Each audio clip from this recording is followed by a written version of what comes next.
Si vous retournez chez Adam Smith, Marx, Schumpeter, vous avez des embryons de mécanismes vous permettant de comprendre la crise actuelle. D'où vient le capitalisme? D'une évolution naturelle de nos sociétés? Ou de théories élaborées au fil des changements politiques et technologiques? Nous sommes tous partie prenante d'un système dont nous connaissons mal les origines. Et pourtant, cette histoire devrait nous éclairer sur notre présent et notre avenir.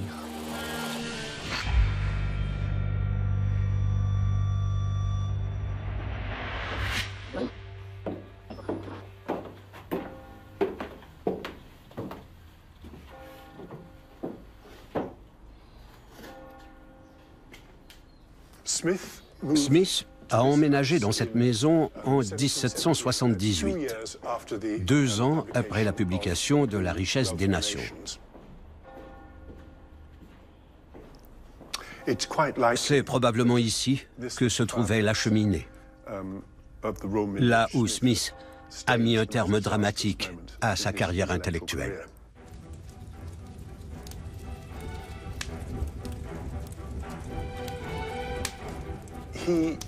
Il voulait qu'aucun manuscrit non abouti ou incomplet ne lui survive. Selon ses dernières volontés, ses 2 exécuteurs testamentaires devaient brûler ses papiers à sa mort. Mais cela ne lui a pas suffi. Quelques jours avant de mourir, il les convoqua et leur dit « Je veux que vous le fassiez maintenant ». Ils s'assirent devant la cheminée et brûlèrent systématiquement tous les manuscrits qui n'avaient pas été publiés.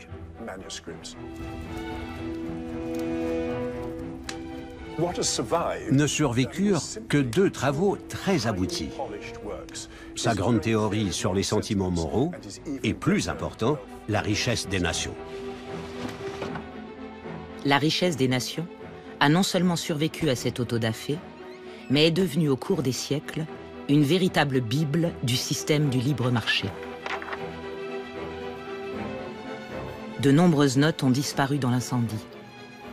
Il ne nous reste plus que ce livre et les interprétations de ceux qui s'en sont servis depuis pour promouvoir une vision restrictive de l'économie en tant que science.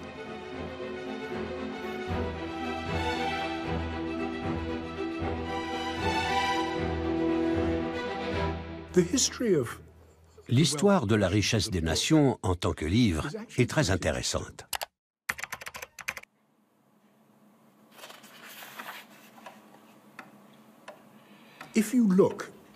La première édition est luxueuse. On dirait un livre destiné à des spécialistes, des philosophes, des hommes politiques. Mais c'est intéressant de noter que l'édition de 1784, vers la fin de la vie d'Adam Smith, est devenue plus abordable, destinée à un grand tirage. Autrement dit, cet ouvrage, qui visait au départ un public spécialisé, est devenu une sorte de best-seller. Et son succès ne s'est jamais démenti. On n'a jamais cessé de le rééditer. Ce livre est resté un best-seller.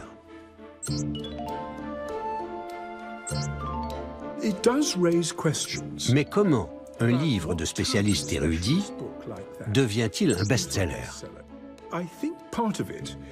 Je pense que c'est en partie dû au fait qu'Adam Smith a été à l'économie ce que fut Newton aux sciences naturelles.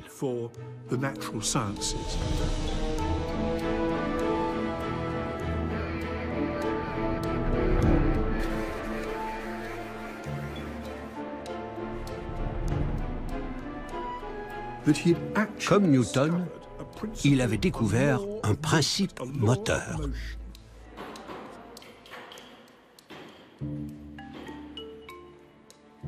Je crois que Adam Smith a créé le cadre conceptuel de la théorie moderne contemporaine, des individus en interaction sur des marchés.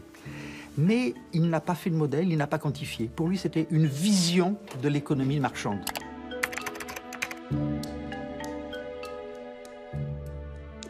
La révolution est arrivée au milieu du XIXe siècle, lorsque les économistes ont pris les outils de la physique newtonienne pour l'appliquer à l'économie. au point que là, l'illusion a été de trouver l'équivalent des lois physiques pour l'économie.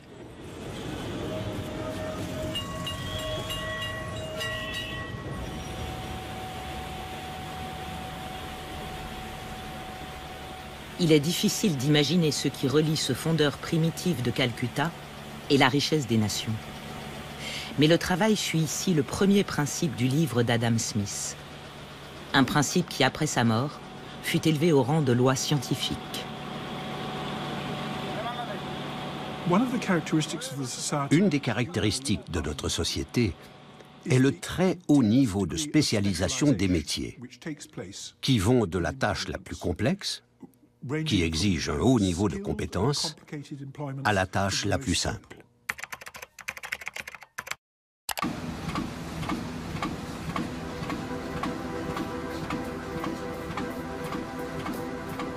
Prenons un ouvrier dans une fabrique d'épingles. Peut-être qu'au mieux, il fera une épingle par jour. Mais de la manière dont cette industrie est maintenant conduite, un ouvrier tire le fil, un autre le dresse, un troisième le coupe, un quatrième en pointe.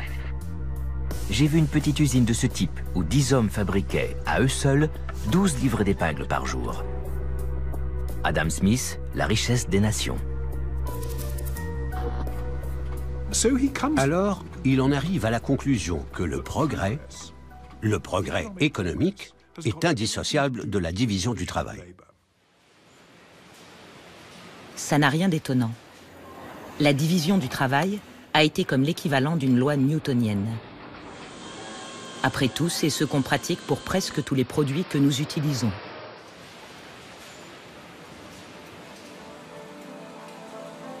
De l'iPad jusqu'au simple crayon.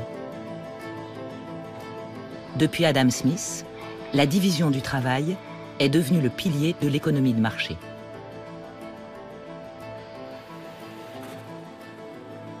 To enable millions of people to cooperate peacefully together, we need to understand how it is that a free market works. I know no better way to bring this out than by a very simple example called I the Pencil. This is the only prop I have for this TV show. As you can see, it's a plain yellow pencil. There's nobody in the world who knows how to make a pencil. Now that seems like a silly thing to say, isn't it? This is just the most obvious thing. It's only a piece of wood with something black in the middle and the little red tip at the end. What do you mean nobody knows how to make a pencil? Well, suppose you were to start to set out to make a pencil.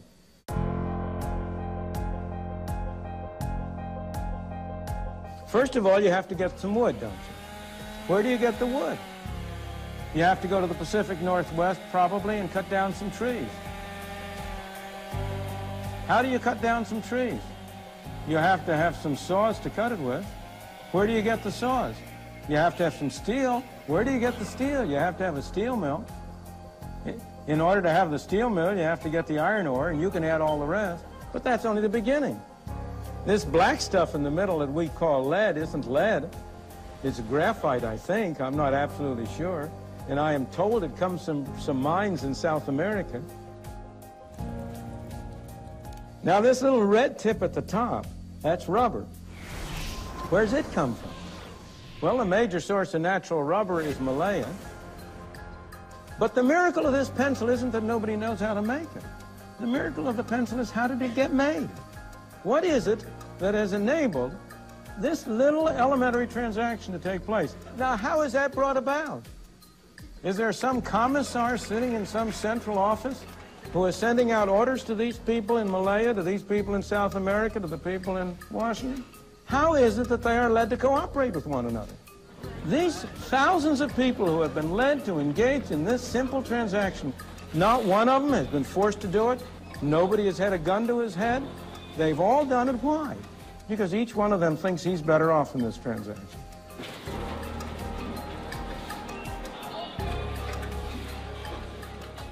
En fait, le mot liberté joue un rôle énorme dans la diffusion du libéralisme, puisque l'idée intuitive est suivante: pourquoi enlever à quelqu'un le droit de transacter sur un marché? C'est un droit élémentaire, et pourquoi ça serait mauvais? Eh bien, c'est tout simplement que, par exemple, si je suis un pauvre paysan qui négocie par rapport à une grande multinationale, c'est la multinationale qui fait le prix et pas moi. Donc la premier élément, c'est que je suis libre de transacter sous un effet d'asymétrie du pouvoir qui fait que je n'ai aucun rôle dans la formation du prix. L'usine d'iPad à Shenzhen, en Chine. Une chaîne de montage globale pour des pièces détachées arrivant du monde entier. La fabrique d'épingles d'Adam Smith, en version 21e siècle.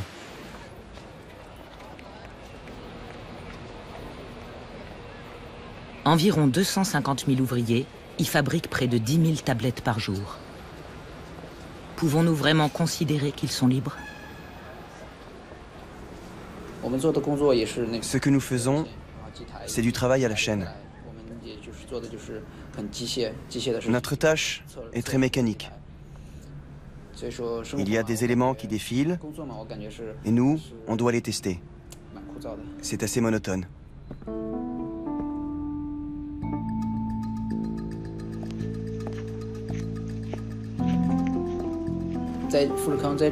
Foxconn pratique la séparation à un haut degré. Il se peut qu'on soit plusieurs à être originaires de la même région, à travailler dans le même lieu, mais il est hors de question qu'on habite ensemble. En ville, les gens sont vraiment séparés les uns des autres. Comme on dit souvent, l'enfant qui a quitté sa famille est comme un fétu de paille. C'est donc l'enjeu moral qui se trouve au cœur de la richesse des nations. La logique économique de la division du travail contre le coût humain nécessaire à sa mise en œuvre. Adam Smith était-il conscient de ce dilemme? Adam Smith is very rarely read. He's worshipped, but not read. I mean, everyone who went to college learned the first paragraph of Wealth of Nations. Les améliorations les plus importantes de la productivité du travail, ainsi que l'accroissement de la dextérité, des compétences et des connaissances, semblent bien avoir été les effets de la division du travail. Adam Smith, La richesse des nations. Not very many people got to page, whatever it is, page 400, in which he points out that division of labor is monstrous. Dans les progrès apportés par la division du travail, la plupart des travailleurs se bornent à un très petit nombre d'opérations simples, dont les effets sont peut-être toujours les mêmes, ou presque les mêmes. L'ouvrier n'a alors aucune chance de développer son intelligence. Adam Smith, La richesse des nations.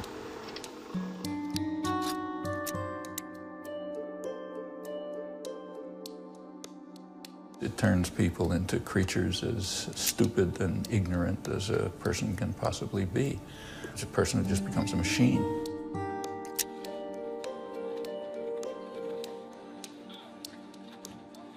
That's a terrible attack on fundamental human rights. And therefore, he says, in any civilized society, the government is going to have to intervene to prevent division of labor. How many people get that far?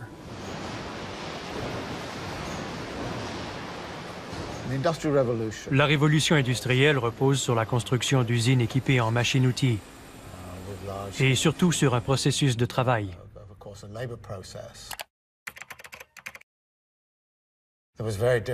Un travail très différent de celui des artisans qui fabriquaient des meubles, par exemple. La technologie de fabrication dominante était tout à fait différente à l'époque. La machine contrôle le travailleur, et pas l'inverse. C'est le contraire de la production artisanale.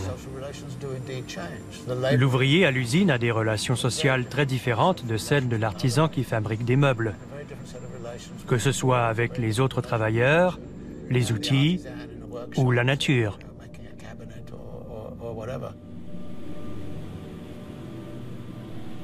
Pendant des siècles, économistes et politiciens ont ignoré le dilemme moral que Smith avait décelé au cœur de la division du travail. L'intérêt personnel, son deuxième grand principe, a subi un sort semblable.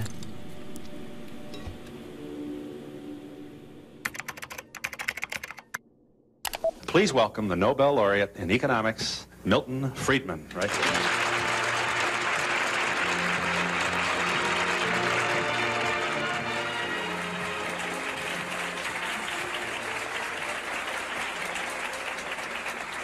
Let's share with the people at home just one of the statements of Adam Smith that you refer to in your book, which, of course, when I want it, I'm not going to be able to...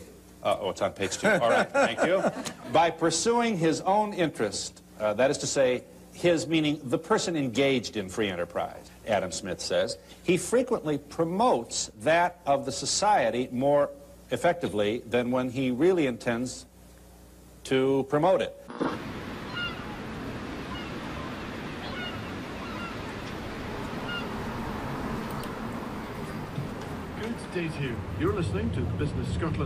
Adam Smith considérait l'intérêt personnel comme la force motrice de l'économie.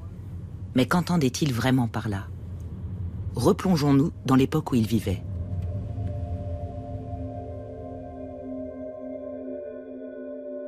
Adam Smith est l'enfant de la révolution scientifique et de sa confiance dans le progrès.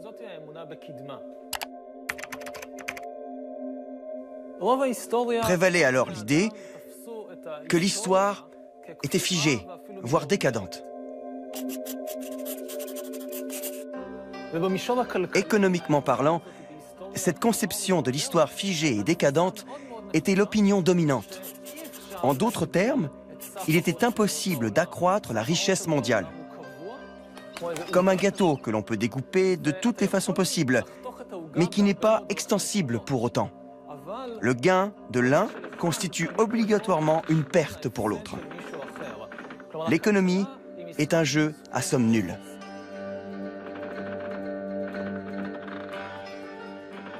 Pour Adam Smith, l'économie est une situation gagnant-gagnant.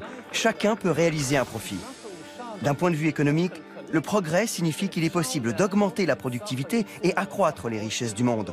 Donc, l'économie n'est pas un jeu à somme nulle.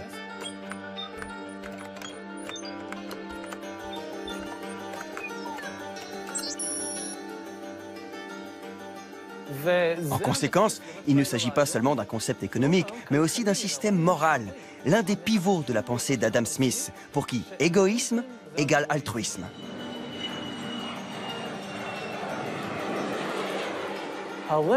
Mon profit personnel est également bon pour autrui.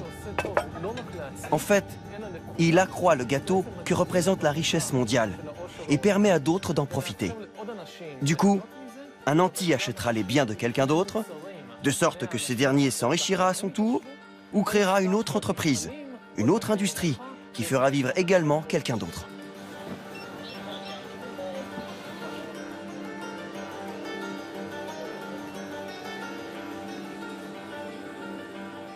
Adam Smith a écrit ce paragraphe célèbre dans La richesse des nations. Je suis en train de le paraphraser, mais c'est parce que les boulangers et les bouchers veulent faire du profit que nous avons à manger.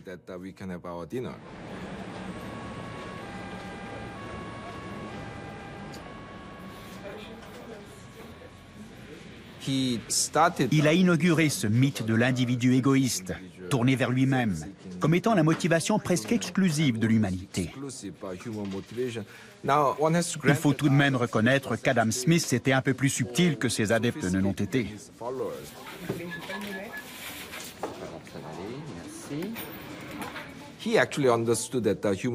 Il avait compris que les êtres humains sont plus complexes que ça, mais son sentiment était qu'on pouvait en faire abstraction. Et qu'en matière d'économie, l'égoïsme était en fait la motivation exclusive. So you know, Adam Smith wrote The Wealth of Nations. Self-interest and greed is good, and the invisible hand and free enterprise and free markets, etc. All that kind of, he's the father of capitalism. But it turns out, there's another Adam Smith. How many people here have read The Theory of Moral Sentiments? And according to Adam Smith, it was his important book. It was his magnum opus. In some ways, that was his magnum opus, and The Wealth of Nations paid the bills. He never imagined capitalism that he wrote about in The Wealth of Nations could actually succeed without the moral underpinnings, the moral, what he called sentiments. We would call them virtues.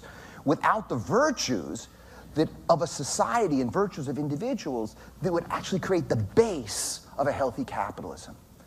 Well, all you could do is look here and see that the wealth of nations and a theory of moral sentiments, Adam Smith 1, Adam Smith 2, have been disconnected. When you see around the globe the maldistribution of wealth, the desperate plight of millions of people in underdeveloped countries, when you see so few haves and so many have-nots, when you see the greed and the concentration of power within, did you ever have a moment of doubt about capitalism? Tell me, is there some society you know that doesn't run on greed? You think Russia doesn't run on greed? You think China doesn't run on greed?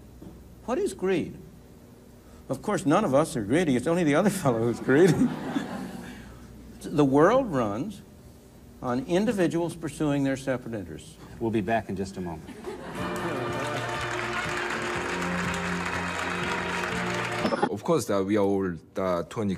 Oui, nous sommes tous égoïstes, certains plus, certains moins. Mais nous avons aussi tous d'autres motivations.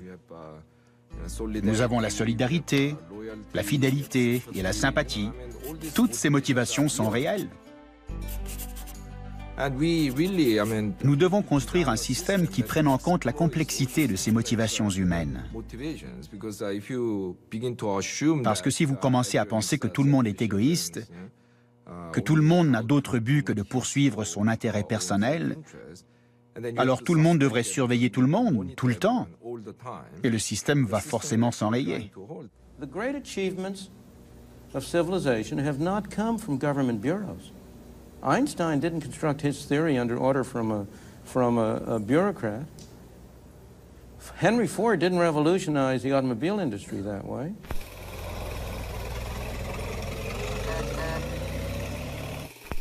L'exemple de Henry Ford nous montre que l'intérêt personnel est un sentiment bien plus complexe, qui ne se réduit pas à l'avidité ou à l'individualisme. En 1914, il a révolutionné l'industrie automobile en doublant volontairement les salaires de ses ouvriers et en réduisant leurs heures de travail de 9 à 8 par jour. En augmentant leurs salaires, prétendait-il, il transformerait les ouvriers en consommateurs. Cela stimulerait l'économie et ses ventes de voitures. Il rêvait qu'un jour, chaque ouvrier possède son automobile Ford. Bien que les motivations égoïstes soient importantes, et les bons managers le savent, ils préféreront persuader, rassembler, créer un esprit de corps.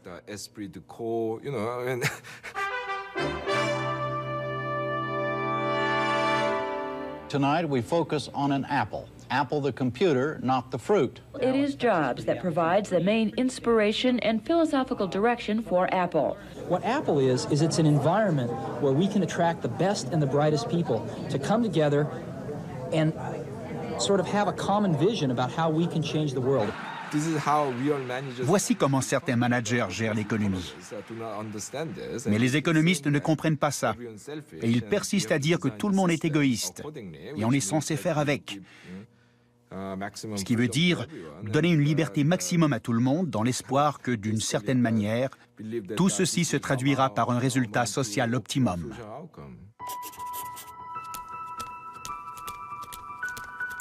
Adam Smith avait une vision nuancée de l'intérêt personnel.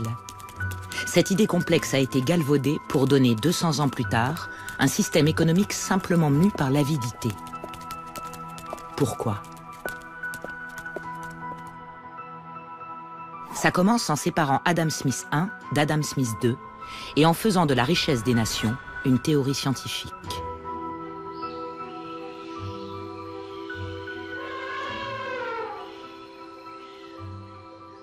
La doctrine de l'intérêt personnel était l'équivalent pour l'économie de la loi de la gravitation. Elle assurait un équilibre.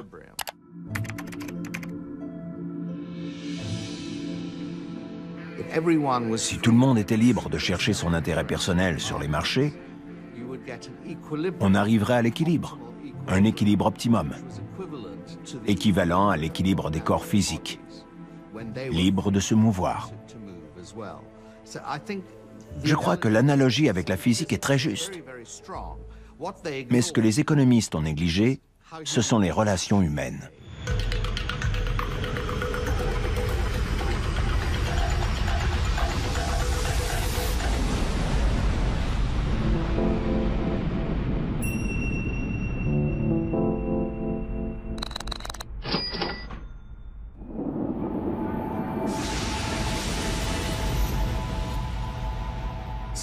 La sociologie et la psychologie nous disent que de nombreux comportements semblent ce que des économistes qualifieraient d'irrationnels. Je ne pense pas que ce soit la bonne façon de les définir. C'est tout simplement humain. University of Michigan Television presents an interview with Ayn Rand, noted American novelist, author of The Fountainhead and Atlas Shrugged, and philosopher spokesman for America's New Intellectuals. L'intérêt personnel a été respecté comme une loi physique tout au long du XIXe siècle. Au cours de la première partie du XXe siècle aux États-Unis, c'est même devenu une philosophie morale. I'm challenging the moral code of altruism, the precept that man's moral duty is to live for others, that in fact makes man a sacrificial animal. I say that man is entitled to his own happiness and that he must achieve it himself. Now, what can be more important than happiness? But happiness does not mean simply momentary pleasures or any kind of mindless self-indulgence. Happiness means a profound, guiltless, rational feeling of self-esteem and of pride in one's own achievement. Join me in welcoming Paul Ryan. Au XXIe siècle, on retrouve la philosophie d'Ayn Rand sur l'intérêt personnel au cœur d'une campagne électorale. I grew up reading Ayn Rand, and it taught me quite a bit about who I am and what my value systems are and what my beliefs are. The issue that is under assault, the attack on democratic capitalism, on individualism and freedom in America, is an attack on the moral foundation of America. And Ayn Rand, more than anyone else, did a fantastic job of explaining the morality of capitalism, the morality of individualism. Our rights come from nature and God, not from governments. Ce type d'approche a été très nocif, surtout au cours des 20-30 dernières années. On en est presque venu à glorifier l'égoïsme.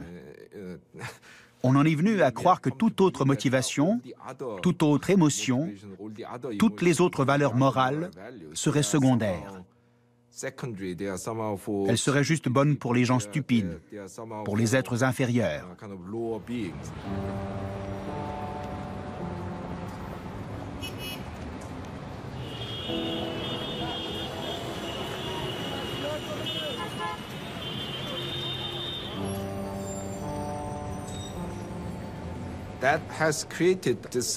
Ce système attend des gens qu'ils ne se rendent pas compte du contexte social dans son ensemble. On les encourage à ne s'occuper que de leur propre intérêt. Et nous en subissons maintenant les conséquences. 2 mots ont suffi à transformer le concept d'intérêt personnel selon Adam Smith. Ces 2 mots sont devenus une formule magique, un moteur pour le système économique mondial et le symbole de la richesse des nations.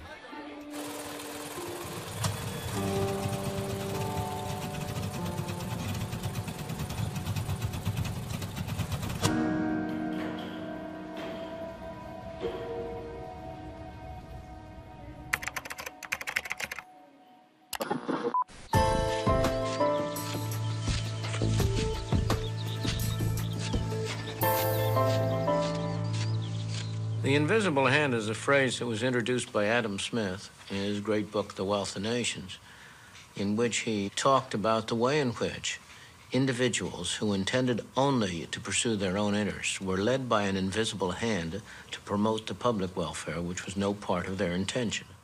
60-second adventures in economics. Number 1, the invisible hand. An economy is a tricky thing to control, and governments are always trying to figure out how to do it. Back in 1776, economist Adam Smith shocked everyone by saying that what governments should actually do is just leave people alone to buy and sell freely among themselves. He suggested that if they just leave self-interested traders to compete with one another, markets are guided to positive outcomes as if by an invisible hand. La main invisible est un basique des cours d'économie depuis l'école primaire jusqu'à l'université. Le paradoxe, c'est que ce seul mot a été dupliqué comme le fondement de l'économie de marché. C'est un succès incroyable. Vous avez des dizaines de milliers de mots dans l'ouvrage de Adam Smith, et c'est la main invisible, cité une seule fois. Cependant, Adam Smith ne l'avait pas écrit dans ce contexte. Adam Smith was concerned that if there was free movement of capital and free import of goods, he said England will suffer because British capitalists will invest abroad and they'll import from abroad, and that'll harm the English economy. And Adam Smith then gave an argument. It was not a very good argument, but his argument was that English investors will prefer to invest in England because of what some called a home bias. They'll have a preference for investing close by, and therefore, as if by an invisible hand, England will be saved from the menace of free capital movement and free imports. That's invisible hand. What's that got to do with the Cato Institute or the modern enthusiasm about free capital flow and having U.S. corporations invest in China so they can send stuff back here to sell cheap, exploiting Chinese workers? That's not Adam Smith.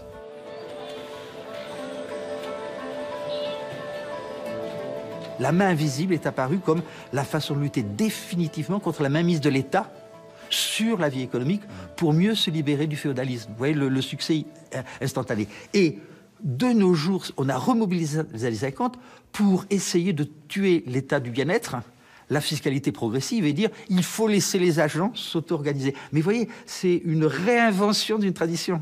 Cette tradition n'a pas joué un rôle actif tout au long du XIXe siècle. C'est une réinvention moderne à des fins d'action sur la politique économique contemporaine.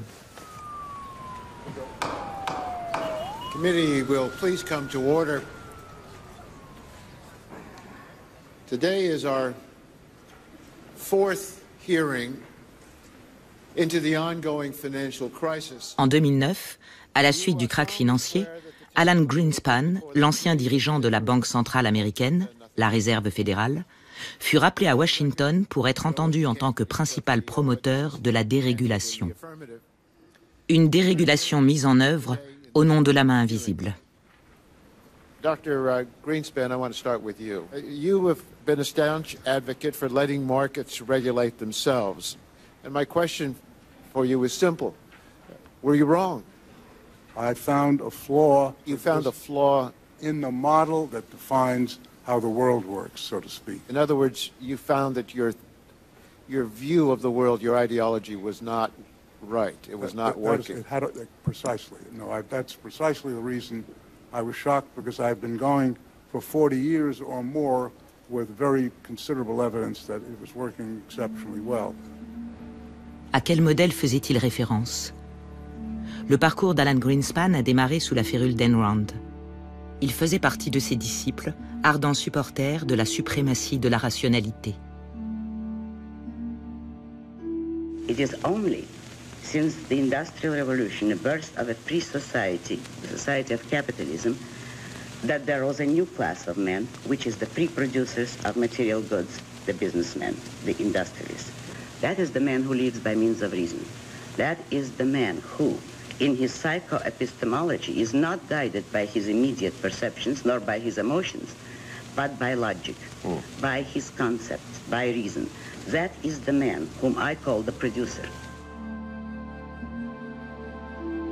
Lorsque des années plus tard, Alan Greenspan fut nommé par Gerald Ford à la tête de son conseil économique, il rendit hommage à son ancien maître à penser.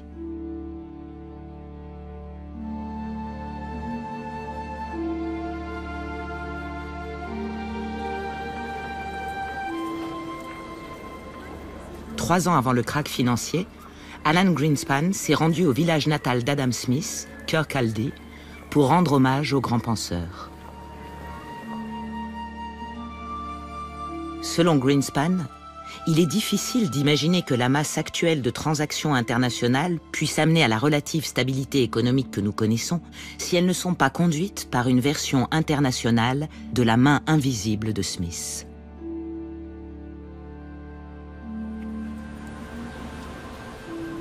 In recent decades, a vast risk management and pricing system has evolved, combining the best insights of mathematicians and finance experts. The whole intellectual edifice, however, collapsed in the summer of last year. Et ainsi, avec une foi quasiment mystique en la main invisible, des mots pris hors contexte, la structure intellectuelle du marché libre fut créée.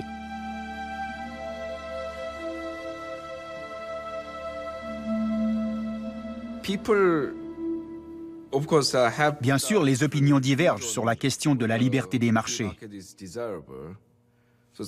Certains pensent qu'il faut les laisser fonctionner librement.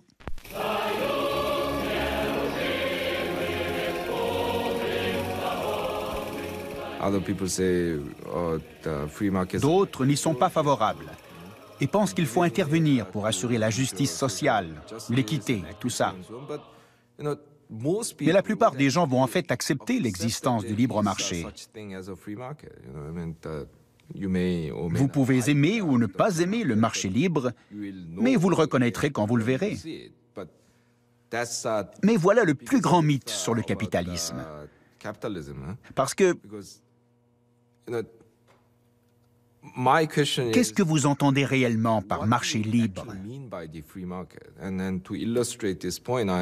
Prenons l'exemple du travail des enfants.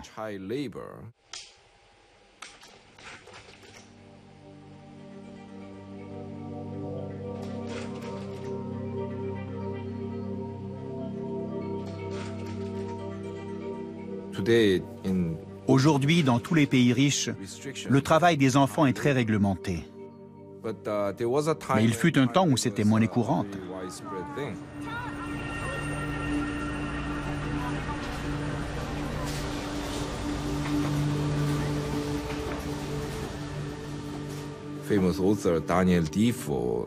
En 1720, Daniel Defoe, l'auteur de Robinson Crusoe, a fait l'éloge de certaines régions d'Angleterre où les industries textiles, en offrant des emplois à des enfants à partir de 4 ou 5 ans, leur permettaient de gagner leur vie.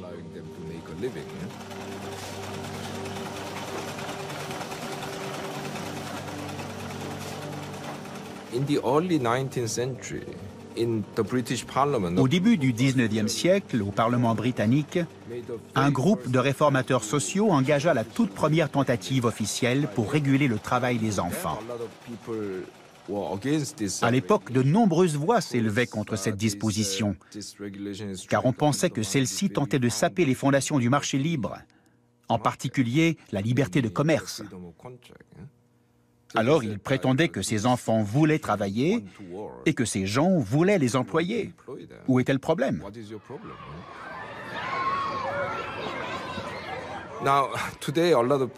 Aujourd'hui, beaucoup trouveront cet argument absurde, car il est communément admis que la société doit refuser certaines pratiques au nom de l'intérêt général. Donc, l'exemple du travail des enfants illustre magnifiquement bien que le concept de marché est avant tout une construction politique.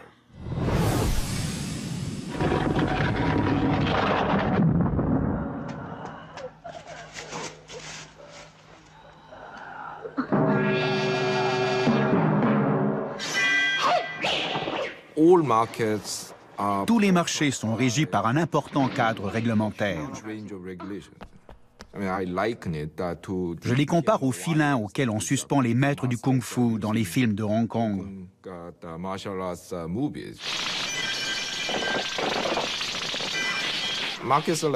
Les marchés sont comme ça.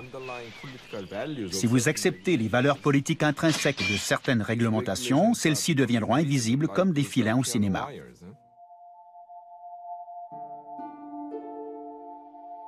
Souvenons-nous de l'esclavage.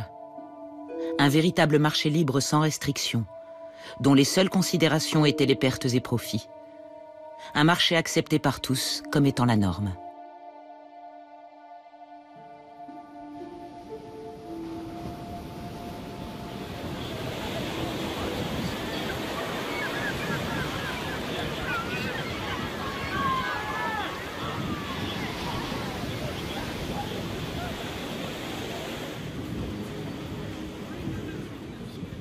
L'un des premiers à identifier les fondements intellectuels de l'esclavage et le danger à séparer la logique économique de la réalité sociale et humaine fut un contemporain d'Adam Smith, ancien esclave et philosophe.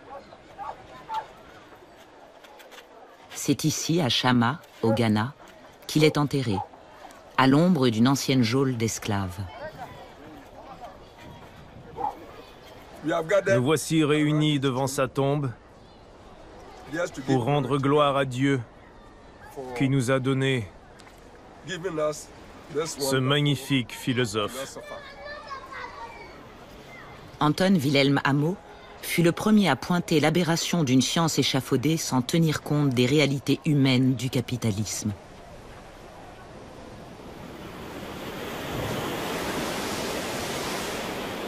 Comme pour tant d'autres, l'histoire d'Amo a basculé à son départ d'Afrique sur un bateau chargé d'esclaves. Parmi les esclaves, parmi ceux qu'on traitait comme des marchandises, certains étaient issus de la noblesse.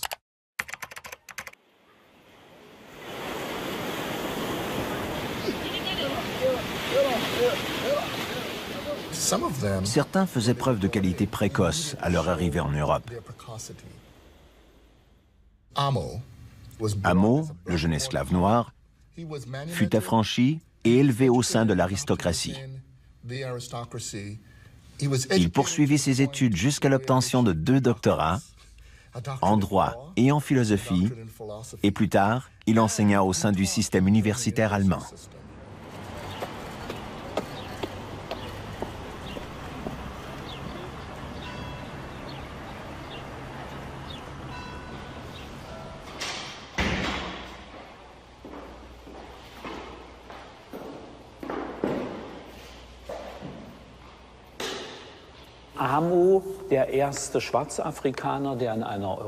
Amo fut le premier noir africain à faire des études universitaires en Europe. Il a été inscrit ici sous le numéro 488, le 9 juillet 1727.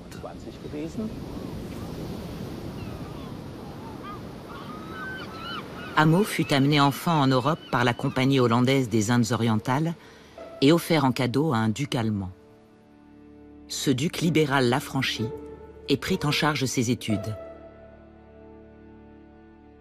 Ce qui est apparu quand ces marchandises ont commencé à parler, c'est qu'ils ont exprimé les 2 poids 2 mesures du capitalisme moderne et les problèmes dans son processus de rationalisation.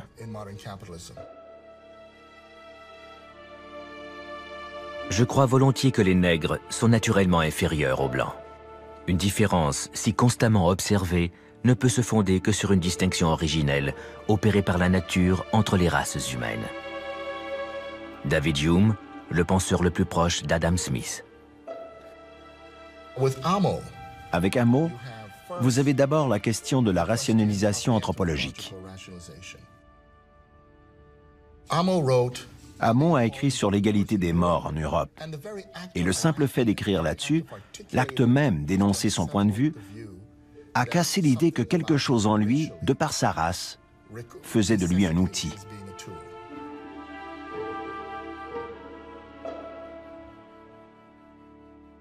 René Descartes a décrit la réalité comme étant duel, avec d'une part l'esprit et de l'autre le corps. Amo, de son côté, a dit que si l'âme était vraiment distincte du corps, elle ne pourrait rien ressentir.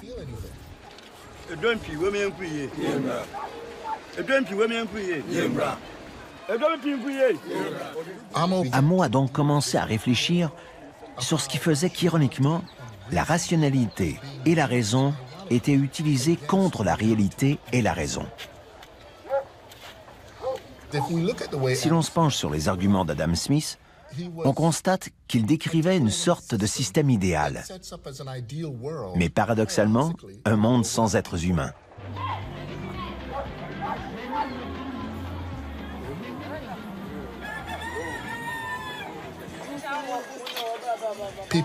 Les gens ont tendance à vouloir être libres, à avoir des valeurs. Ils ne sont pas si prévisibles.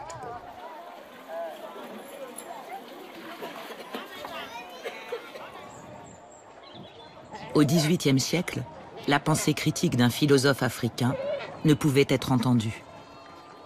Amo dut fuir l'Europe et mourut ici, à Chama. Alors que la richesse des nations devenait la Bible de l'économie, les livres d'Anton Wilhelm Amo furent brûlés et son travail presque oublié. Je crois qu'Adam Smith commence à raisonner, comme va le faire l'économie après lui, sur un monde en partie virtuel, en partie déconnecté de tous ces éléments de violence.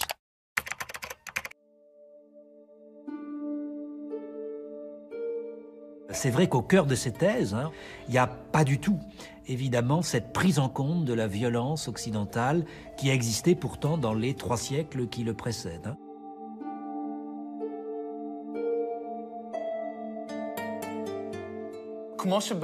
À l'époque de Smith, le capitalisme a révélé son monstrueux visage, avec la traite des Noirs, découlant de l'idée que l'esclave ne vaut rien. La nature du commerce des esclaves, ainsi que le produit de leur travail, s'effectue à travers une vision purement économique. Ne compte que les chiffres, les pertes, les profits. Voilà à quoi se résume la valeur des êtres humains. Aujourd'hui, si la traite des Noirs n'existe plus, nous entretenons exactement le même rapport avec les animaux. The footage you're about to see was recorded with a hidden camera at Highline Hatchery in Iowa, the world's largest hatchery for egg-laying breed chicks. Rien dans La richesse des nations ne condamne l'esclavage. Et bien sûr, cela n'a rien à voir avec l'industrie de la viande d'aujourd'hui. Néanmoins, c'est ainsi que la vision du marché d'Adam Smith fut transformée en science coupée de tout ancrage social.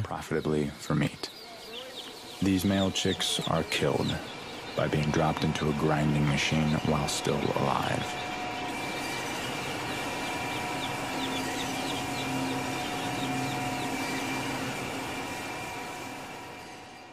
Il n'est question des animaux, de la viande, des œufs et du lait qu'à travers le prisme économique. Les chiffres font loi. Cela se résume à des pertes et profits, actions et intérêts, l'offre et la demande. On oublie qu'on a affaire à des êtres vivants. Here, a worker uses a hot cautery device to painfully burn off the calf's horns, a common dairy industry practice known as disbudding. No anesthesia was used to reduce the calf's pain during this harsh and invasive mutilation. Personne n'y pense. Quand on prend du lait dans le frigo pour le café, on ne se demande pas d'où vient le lait. Il n'est pas question de haine ici. Personne ne déteste les vaches.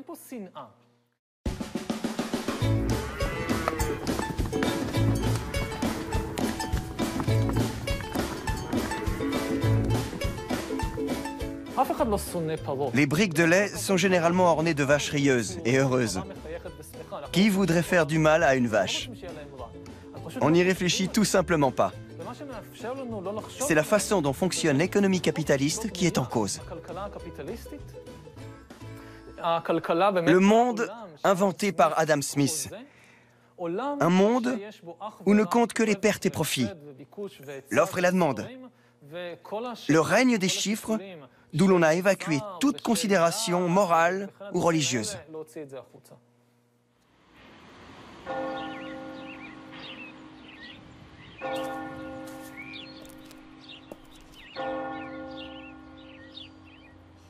Smith doutait fortement qu'une science sociale ou qu'une science économique puisse exister.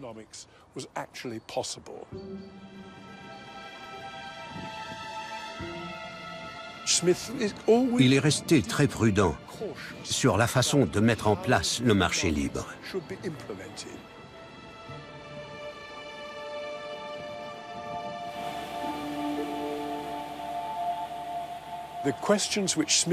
Les questions que Smith pensait très difficiles à traiter sur la justice sociale, l'équité et la cohésion du tissu social lui semblaient en fait impossibles à résoudre.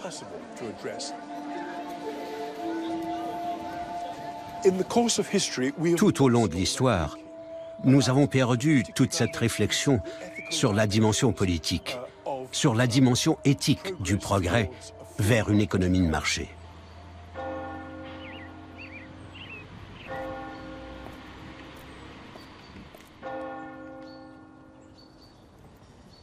J'ai une grande admiration pour Smith parce qu'il est anticipateur du capitalisme.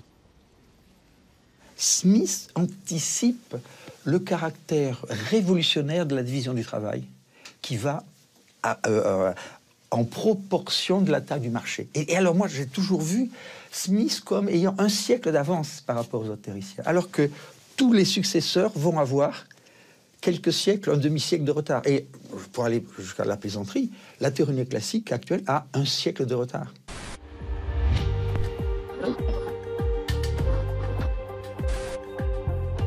Alors comment et pourquoi, dans le processus de conversion de la richesse des nations en réalité économique, les préoccupations éthiques et politiques d'Adam Smith ont-elles disparu? L'avidité a gagné et les sociétés se sont pliées à la logique du marché.